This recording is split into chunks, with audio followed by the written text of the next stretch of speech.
Retired four-star General John R. Allen has resigned as president of an influential liberal think tank amid an FBI probe into his alleged role doing illegal foreign lobbying work.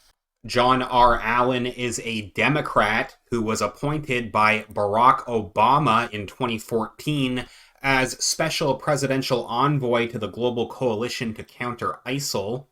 His biography at the Brookings Institution's website also adds that he was presented the Department of State Distinguished Honor Award by Secretary John Kerry and the Director of National Intelligence Distinguished Public Service Award by Director James Clapper.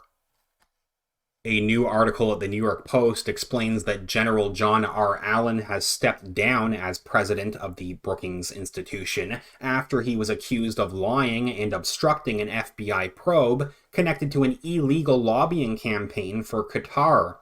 The retired general wrote in a letter to the think tank that he was leaving with a heavy heart but did not offer a direct explanation. Allen's letter said, quote, "I know it is best for all concerned in this moment."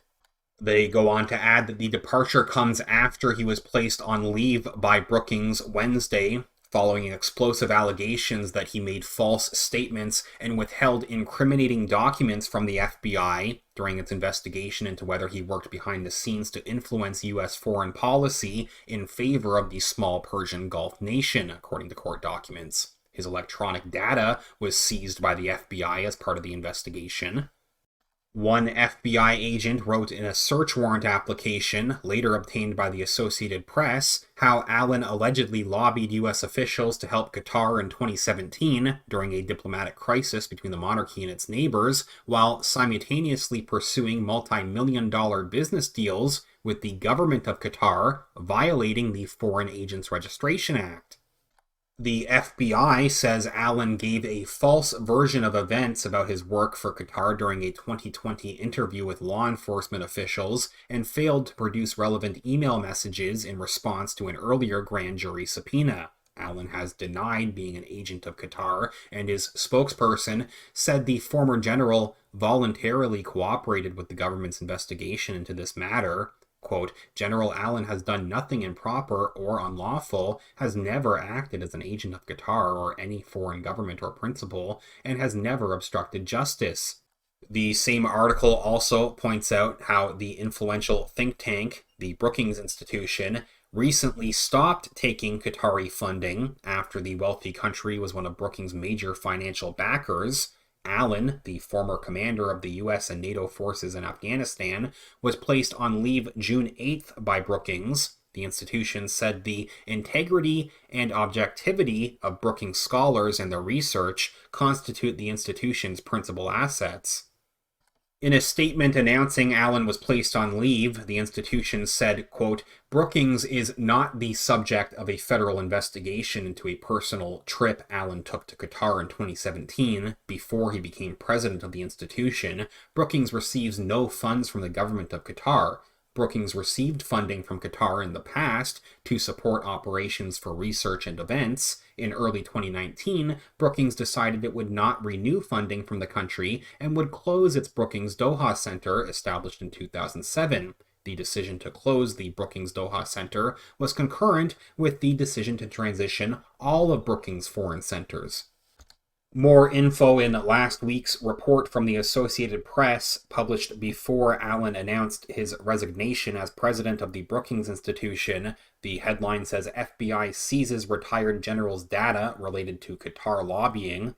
They say the FBI has seized the electronic data of a retired four-star general who authorities say made false statements and withheld incriminating documents about his role in an illegal foreign lobbying campaign on behalf of the wealthy Persian Gulf nation of Qatar. It's part of an expanding investigation that has ensnared Richard G. Olson, Obama's ambassador to Pakistan, who pleaded guilty to federal charges last week, and Imad Zubari, a prolific political donor who has donated to both Trump and Clinton, who is now serving a 12-year prison sentence on corruption charges.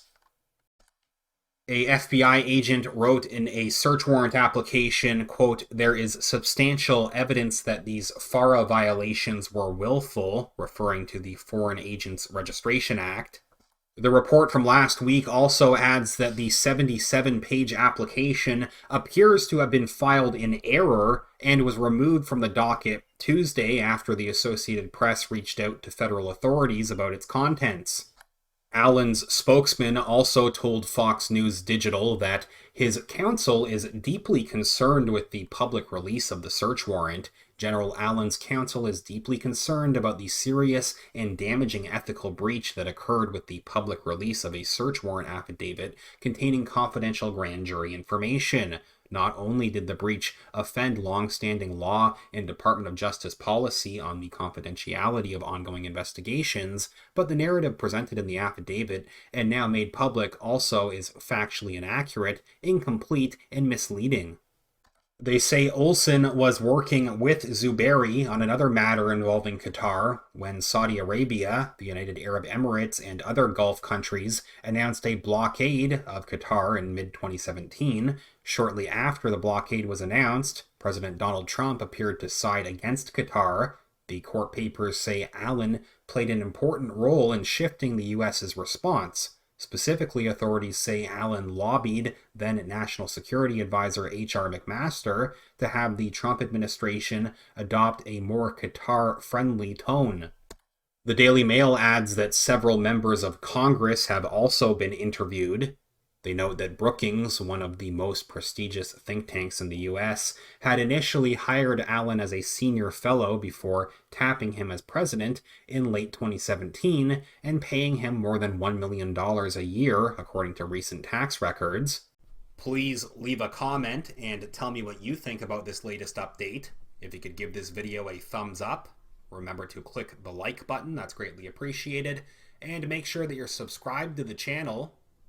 As usual, thank you very much everyone who has been supporting this channel with your donations over at Patreon or PayPal, and with your super chats as well. It's greatly appreciated. Even just a few dollars makes a huge difference and helps me keep talking about these important issues. You can find either link down in the video description where you can support this channel directly, patreon.com/realityreader or paypal.me/realityreader.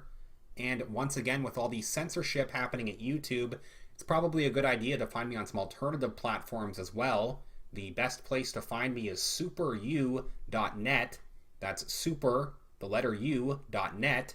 You can also find me at odyssey.com.